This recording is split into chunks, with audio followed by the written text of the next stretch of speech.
Yan kasi si Kuya Bads, yan siya talaga yung pagsasama ko sa kanya ba. Doon ko talaga nakita yung tunay na mandirigma dahil hindi lang tapang ang nasa puso niya, pati kabutihan din. Pinapairal niya sa kanyang puso yung kabutihan, hindi lang puro katapangan ba. So yun po mga tol, mapagpalang gabi po sa inyong lahat. Lalong-lalo na po sa mga sumusuporta po sa aking munting channel. Tapos puso po akong nagpapasalamat sa inyo dahil malapit na po ako mag 2,000 subscriber po. Maraming salamat po talaga sa inyo pagsuporta sa akin mga tol. Lalong-lalo na sa mga kasamahan ko. Ang bagong kasamahan ko ngayon. Andito po pala kami ngayon mga tol sa bahay ni Kuya Bads. Dito po ako nagpapahinga ngayon dahil dinala niya ako dito. Dahil wala po kasi akong tirahan mga tol. Ito po yung nagdadala ng cellphone ni Kuya Bads mga tol dahil si Kuya Bads kakarating lang po kasi namin galing sa bundok. Maagas kuya ba? Napapagod po siya mga tol sa paglalakad namin dahil 2 araw po kaming naglalakad sa bundok kahanap kay Lolo Ambo. So yun po, pinagpala naman kami na tagpuan namin si Lolo Ambo at nakakuha po kami ng mga impormasyon po tungkol po sa aming mga kasamahan, lalong-lalo na po sa aking asawa.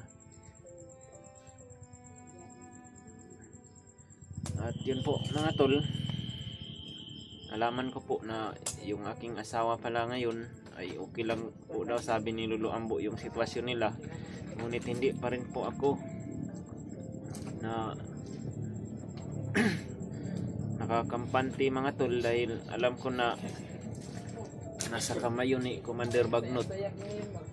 Kinakailangan po talaga naming umakyat agad ni Kuya Bads balik sa bundok dahil napakarami po ng problema namin ngayon mga tol. At Andito na ngayon si Bradley. nakita po namin yung video ni yung bayaw ni Kuya Bads na si G-Ward, yung mag-ina niya mga tol na bihag po ngayon ng mga bandido. Diyos ko, kawawa naman. Na kailangan talaga ng tulong nila, lalo na din yun si Pidot dahil nakita po namin yung video kanina ni EJ.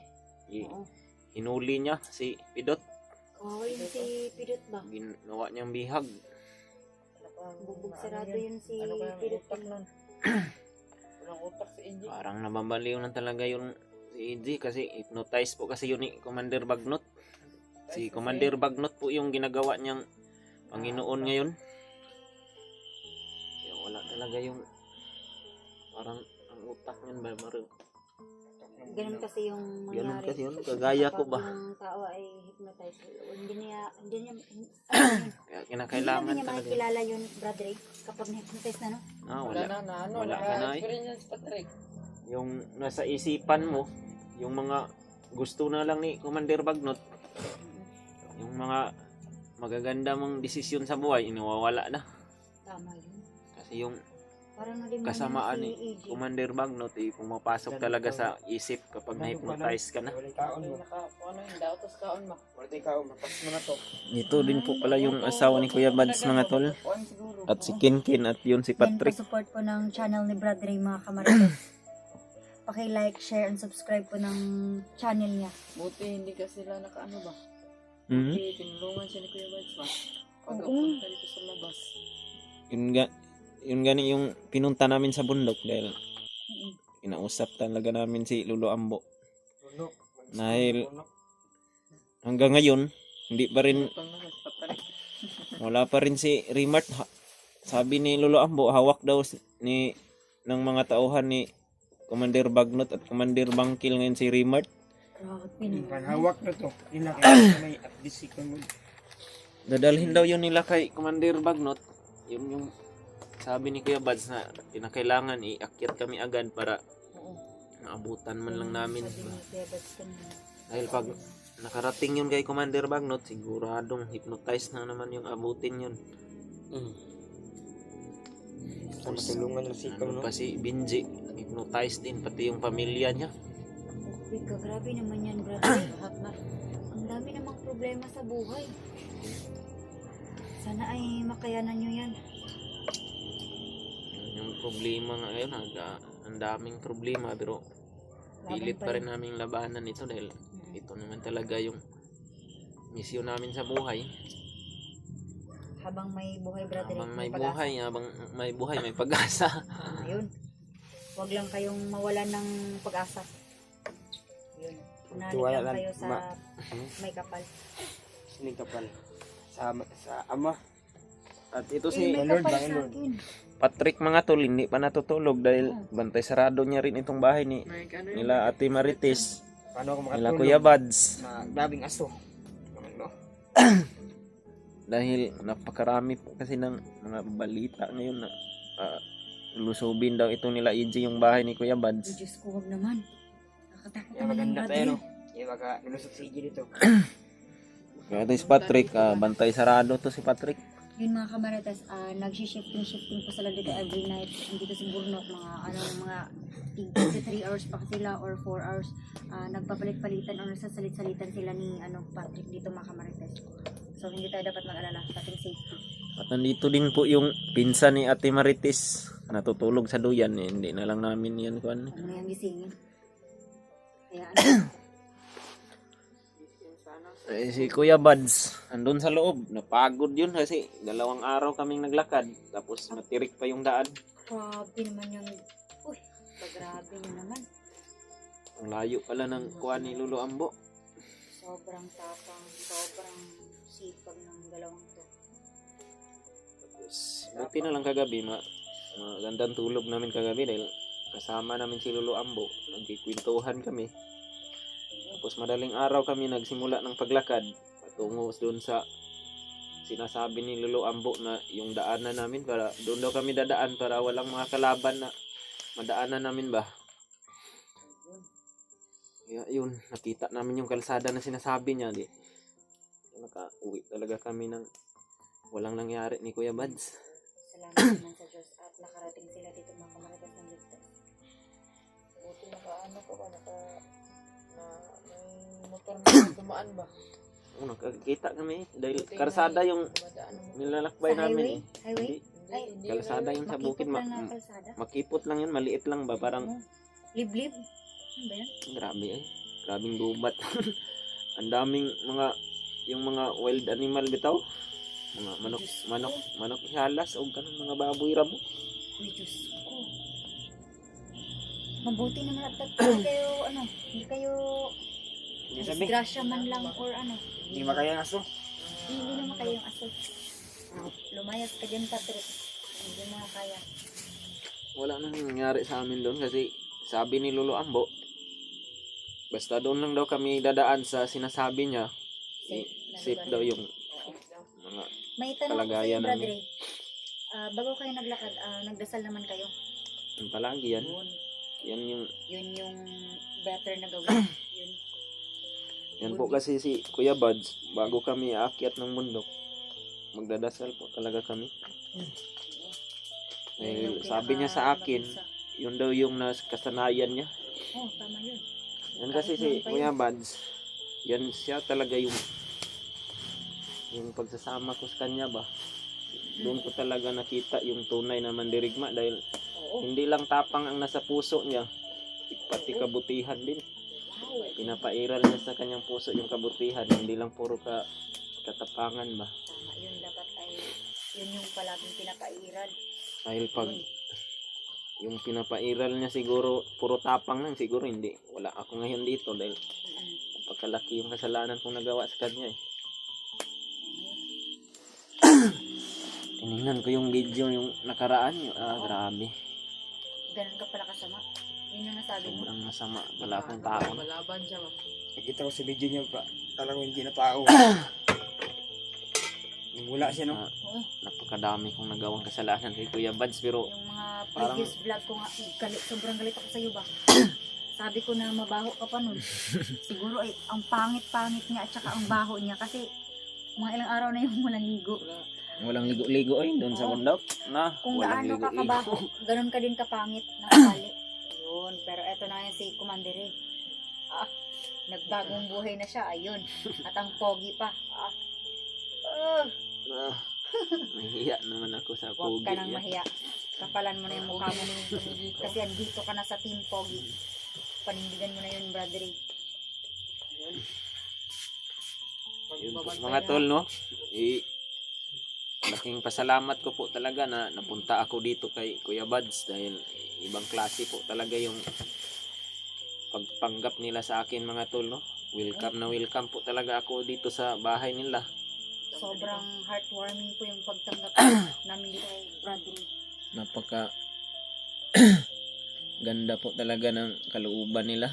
Pagtanggap ng kahit kalaban man nila noon, natanggap pa rin nila dito sa bahay nila para Basta as long as Magbago na lang. makikita namin na nagbago, handang magbago. Ano? Dati nagbago na ako, no? Oo, Ano rin to, nagwala. oo. Nagwala daw din yan dati. Pero Wala to. nagbago. Buti nagbago. bandido ka rin pala noon, Patrick. Nagkakilala, nagkausap-usap na ba kayo, brother? Hindi kami nagkakita nito doon sa bundok. Ngayon, Malayo po pagka- kasi yung na Ay, masarap. papalipat-lipat po kasi yun. Ah. Ngayon, nagkausap-usap na kayo pagkadating Oo. dito sa bahay namin. Yung pagdating ko pa lang dito, pinakilala kasi yan agad sa akin ni Kuya Buds. Yun. Kaya yun, nagkakilala kami, nagkaibigan kami, usap-usap kami yung mga Yun yung magandang Mabait to, samahan. mabait. napakabait ng tao yan. Hindi ito, hindi ito mamumura. Mabait ito. Tama yun. Ay, hindi ko kasi mata. Yan, may yan sa mata to. Kasi Napakasarap ang magluto pala to si Patrick, no? Oo, tama yun, brother. Yan. Napakabait na tao ba?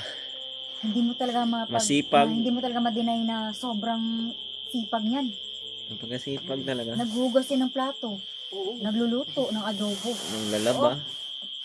Yun, Nag, naglalaba. ano yan, nagbibigay ng baon sa akin. Mm-mm. Yan yung tunay na kuya dito. Oo, mabait yan. Ano ba yan, kuya? Yan. Ano? Oo, ano, bigyan mo ko baon mo bukas. Oo. Diyos ko lang. Kasi Bruno kaya na, kaya na lang, uwi. Ano ko eh, Nag-aral pa kasi yan galing pa. Ilang araw na hindi nagkuhan, hindi nagpawaramdam. Bruno, dali, isa tayo. Ito ka. Huwag ka Ano? oh, mag- ano yan. Masipag din yan si Bruno kasi kahit Oy, magaling yan naggawa sa kami ng school, ano, Nag-practice na yan sila ng sayaw. Sabi niya kanina. yung drums namin ba? yung drums nila. Busy. Kahit na busy yan sa school, ano, tumutulong din yan dito sa bahay sa pagbabantay. Paghugas din minsan ng plato. Maasahan Minsan na. dito si Bruno. Grabe ang usok dito. Dahil pag hindi ka magpausok, uubos ka naman ng lamok. Yun. Tinitiis ni brother yung lamok pero okay lang din. Sa akin yan, tinitiis ko lang mo kasi marami ang dugo ko. High blood ka na. Hindi man. Punog, baka kulang ka dugo. Tingit ka. Bigyan mo ako. Bagong ligo pala ito si Patrick. Oh. Basa pa yung buhok ko. Hindi, May nagilamos gadit ako. yan. Ha? May gadit yan. No? May gadit ka. Grabe. Hindi naman makatabas ng bahay, mga git pa. Brother, Tingnan mo si Bruno. pagdasal kaya natin yung itong si Pidot at saka yung mga asawa or kapamilya ng mga ibang ng mga vloggers na nag-vlog. Yun dapat nang gawin natin Yun ngayon. yung gawin talaga natin ngayon. Kasi yun yung problema na kinaharap natin ngayon. Daming problema. Tapos, yung mga kasamahan, na-hypnotize, nabihag. Hindi ko Ano akalain ito? na yun yung mangyayari ngayon. Tapos kay sila, Pidot ba? Julio, sila Dave, nandun pa sa bundok. Grabe. Hindi pa nakababa. Hindi nakasama sa amin dahil hindi po namin nakita ni Kuya Buds. Iwan ko sila, Mikoy, umakyat na ba sila dahil hindi po kasi sila nakasama sa amin sa pagpunta doon kay Lolo Ambo. Hindi ka pa naka-update kay Mikoy? Hindi pa. Baka umakyat na sila. Wala naman, hindi naman sila pumunta dito kanina.